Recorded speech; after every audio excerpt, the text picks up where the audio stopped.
Right, Amber, thank you. Well, if you didn't see it go by, you may have heard it or seen its plumes of smoke in the distance. A locomotive made in 1944 brought hundreds of people to Lafayette today. News 18's Kelly Roberts reports on the attraction taking the route to Lafayette for the first time in 20 years.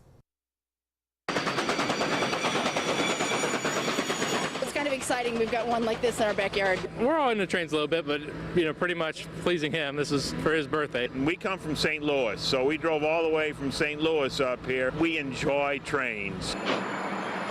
Hundreds of people climbed aboard the first trip of its kind in 20 years. A 1944 locomotive made its first passenger trip from Fort Wayne to Lafayette this weekend since 1993.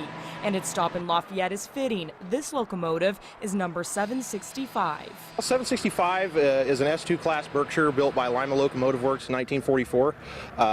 It'll run 80 miles an hour. It weighs 400 tons fully loaded with coal and water. And it is the largest operating steam locomotive in the Midwest. Justin Sandlin is a member of the Fort Wayne Railroad Historical Society, which maintains the train and put on the ride. Although this is the first passenger trip from Fort Wayne in 20 years, the train has made many trips across the country since it was restored in 1979.